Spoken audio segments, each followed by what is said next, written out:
Look at this group.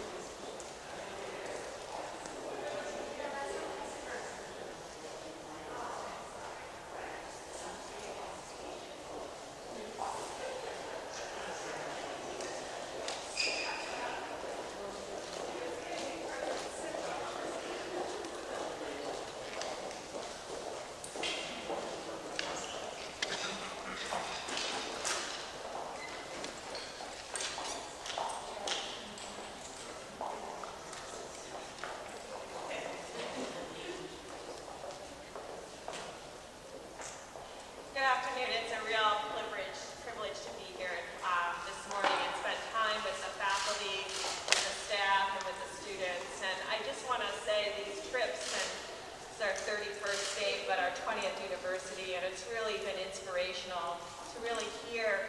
And I just want to put out a real call out to the staff of these universities who spent the summer organizing every single space so that everything can be physically distanced.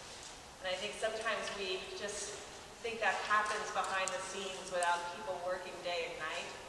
And you can see throughout the campus that they have really, this is the first time we've seen green dots as well as red crosses, and I think it says there's a positive piece there. This is where you can sit, rather than this is all the places you can't sit. And I think that's really a signal that there is a level of ability to really be here and with each other, but physically distant. And talking to the students, it was really quite terrific to really hear their feedback, their concerns. You know, they're already concerned about graduation and what's going to happen this year. And I think really understanding and meeting students where they are, and really understanding what the university did to make sure that the students and the community were safe, I think really needs to constantly be applauded in these universities that brought students back to campus. And I think also understanding what's happening with the commuting students and ensuring that they're safe has also been really important. So we talked to the students about, you know, we have a lot of concern as we work through the high holy days of the Jewish faith. We did see outbreaks occur. And I think we all want to believe that our family and neighbors and people that we see on a regular basis couldn't have COVID. And we know that people can have COVID and be asymptomatic. And so we talked to the students about really helping us communicate what a safe family gathering at Thanksgiving looks like. Maybe we come together in our Mass, and then we set aside a special space for those who are our grandparents or others who may have comorbidities so that they can eat and drink safely, and then reconvene with all of us being in our mask indoors. So they're going to really help create that and show that to us, and really help get that out on social media of how to really come together as a family in a safe way, recognizing how important physical distancing is and how important masks are, particularly as we move indoors in the Northeast and the Upper Midwest. I think one of the reasons I also wanted to come particularly to Stony Brook is because this hospital and this university stood at one of the most difficult times in March and April and May and cared for their community in a really open and transparent and careful way. I was listening to the research activities that they started from day one, and it thrilled my heart to hear from them that their number one thing was collecting data and collecting information in real time. I know people were overwhelmed, but at the very fundamental, very beginning, they started keeping records and comparing and trying to understand how to find solutions and care for patients better. That's why we have medical research institutions. And I think you could really see the strength of that here. They understood early on how important anticoagulation was. They understood early on how important steroids and glucocorticosteroids were in those late-stage patients. I think they're very proud of their lower mortality rate here. But that fact that universities and health sciences come together to also support the community. Also found incredible innovative solutions when they couldn't find impervious gowns, and really setting up gown making with the medical students and the university. And I said to them, these are the kinds of creative solutions that the reason we are on the ground and the reason we've been going state by state, because it's only through talking with people, it's only through that dialogue that you find additional solutions. They had a really great idea of really bringing the universities together that brought students back on campus, and we are working to really show that path forward and bringing those university presidents together with the university presidents that went solely online and didn't bring their students back, to really share those lessons learned, and so that the other universities can start planning today about a spring semester and bringing their students back. And so really learning how universities have not only planned, and I just want to emphasize again, months of planning of bringing together students, administration, and faculty, and having leadership and task force at each of those complicated places. When you listen to what universities have had to do considering housing and dining rooms and quarantine and isolation, and setting up an entire different student experience that's safe for the students and safe for the staff and safe for the faculty.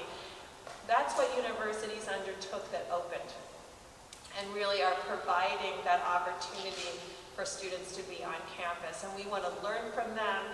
We want to find a pathway forward for other universities, and we want to use what we have learned to make it available to others. And so we'll be heading up to Connecticut and Rhode Island. It's been really a privilege to be here, but I again want to thank the people that when I started, the amount of work that the facility staff have done across America throughout this summer to provide safe spaces for our students should really be applauded. They have worked nonstop.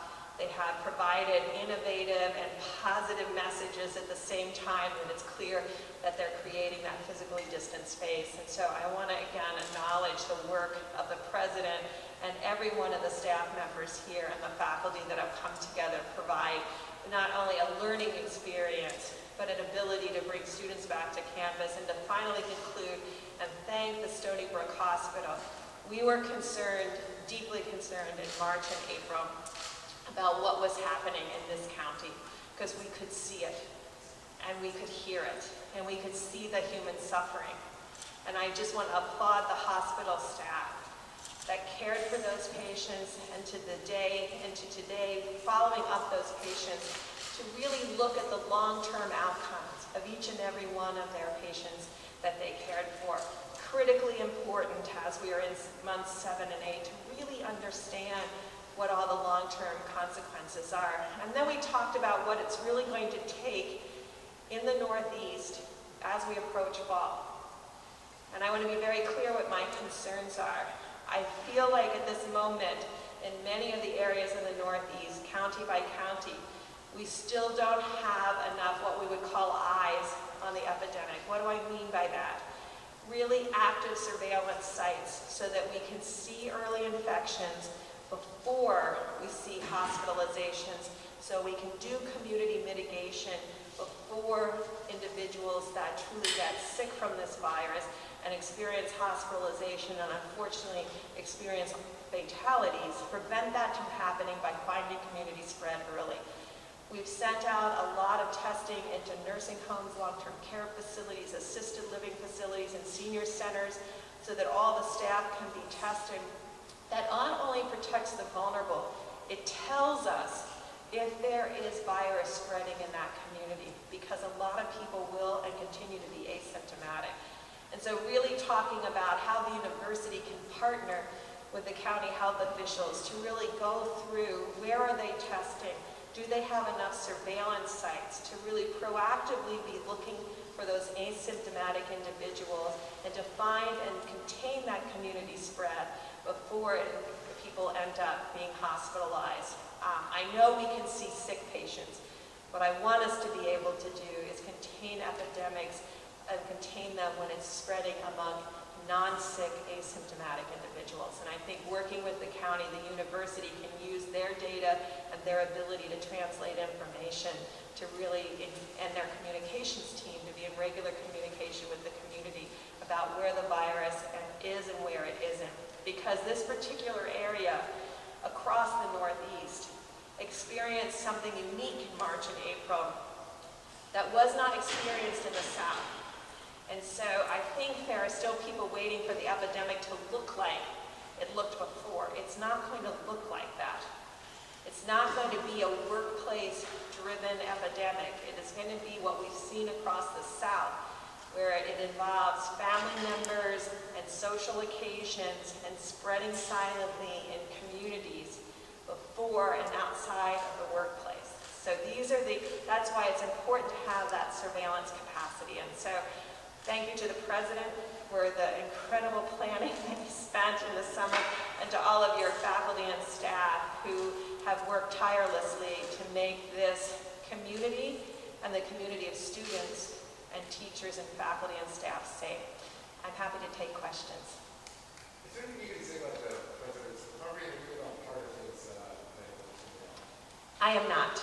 I am not part of that team or a part of the White House investigations. That is handled by a different group. Anything you're able to say about the recovery? We have been on the road, and so I've been very concerned about what's happening in the rest of America, because I know that his care, I came from Walter Reed, of course, so I'm very proud of the physicians between the Navy and the Army that are caring for him, and I would never question their judgment. Yes, ma'am. What is your response to the uprisings in the Jewish Orthodox communities in Brooklyn in response to new restrictions placed on them in New York City? So this is what I was trying to get to, that we are a community together, and no one group lives in isolation.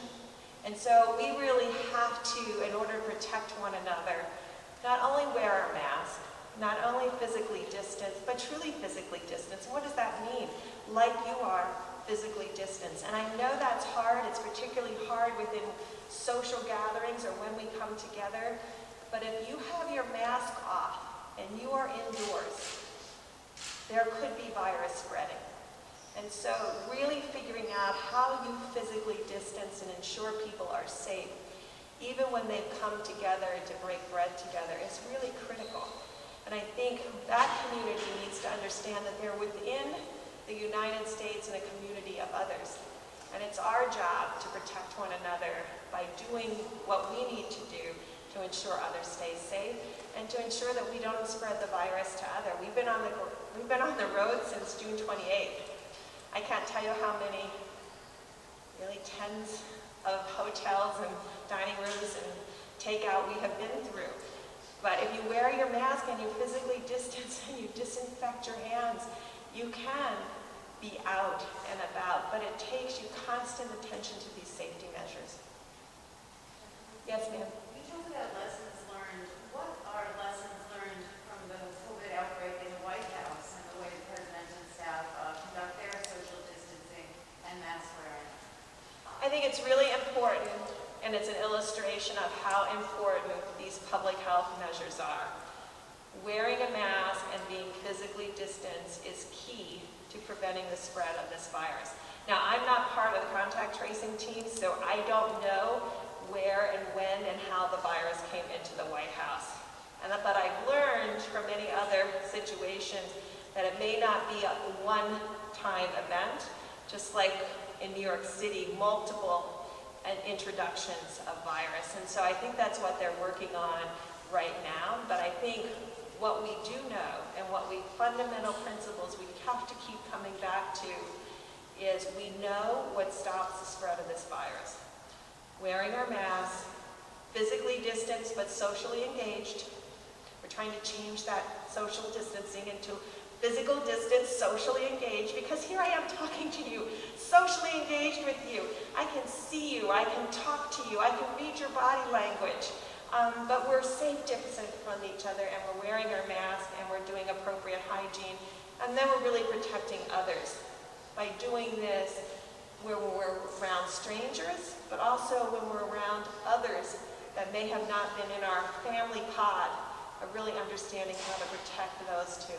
Yes, ma'am. Do you have any specific recommendations for the debates that are coming up, the vice presidential, and then there's supposed to be another one with the president?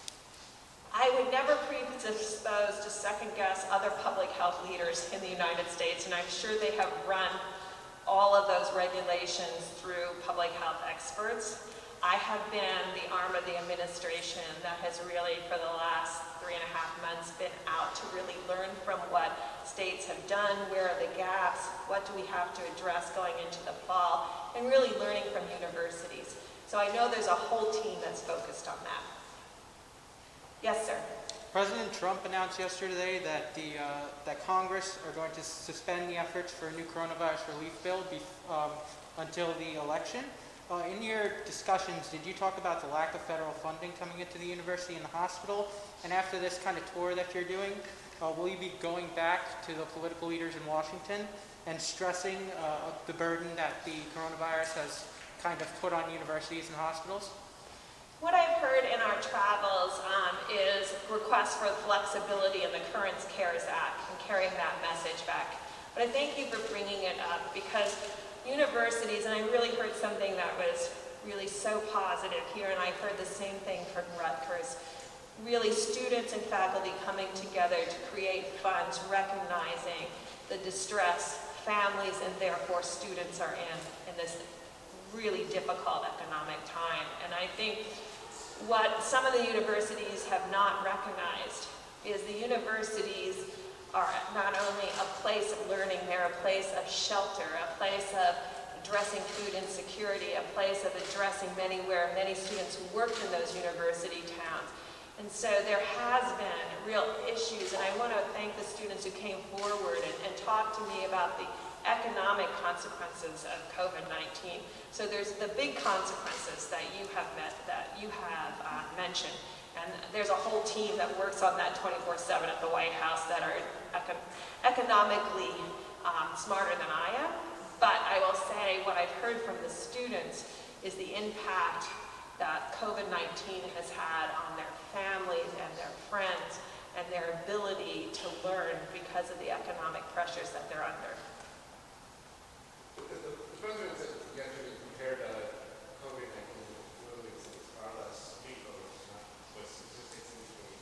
Any thoughts on that? Could this maybe put more people at risk when they're going to underestimate the danger of the virus? I want to be very clear to the American public. We know what to do from public health standpoint. Mask, physically distance, our hand hygiene, but critically protecting the vulnerable individuals in our communities, not only the ones in our families, in our communities. We have known, and you can look at the fatality rates, that although we're 8 months into this, we still have people who are dying that were infected in May and June. These fatalities are still some of them still from the original outbreak as we experienced in the outbreak in the South. You only need to look at the numbers to know that this is a catastrophic type of infection for some people. And in those people, it is worse than the flu. We do lose people from the flu. And that is a tragedy because we have a flu vaccine and we know how to protect each other. And I'm hoping that what we've been conveying to the American people will be the same as what's happened in the Southern Hemisphere, where there was significantly less spread of flu. And this shows us now that we know how to decrease the spread of respiratory viruses. But that all said, please get your flu shot. This is something you can do in addition to physically distancing, but then remaining socially engaged, wearing your mask. You can help the rest of the community of Americans by getting your flu shot. One last question. Yes, ma'am. Governor Cuomo has placed new restrictions again in cluster zones. Do you agree with this strategy? Why or why not? You know, we support governors in their local decision making, and it's part of the reason why I have been out talking to governors and mayors, because I want to really understand what they're looking at relevant to the data. It's why we send out that governor's report every week. We sent out our 15th one, I think, this last Monday, Tuesday. The governor's report puts together in a multi-page document what we're seeing in each of those states, what we're seeing at the state level, what we're seeing at the county level, what we're seeing in the nursing homes, what we're seeing for test positivity, cases, new admissions, and fatalities. And really coming to that common understanding, and really we put recommendations in there, but we understand that the governors and mayors are closest to the communities that really understand precisely how to adapt and adopt recommendations to meet the needs of their communities. And it's part of the reason why I'm out. I'm learning. I've learned from this university. I learned from other universities. We're compiling all of that information as really learning from governors and mayors as they tackle this very difficult time.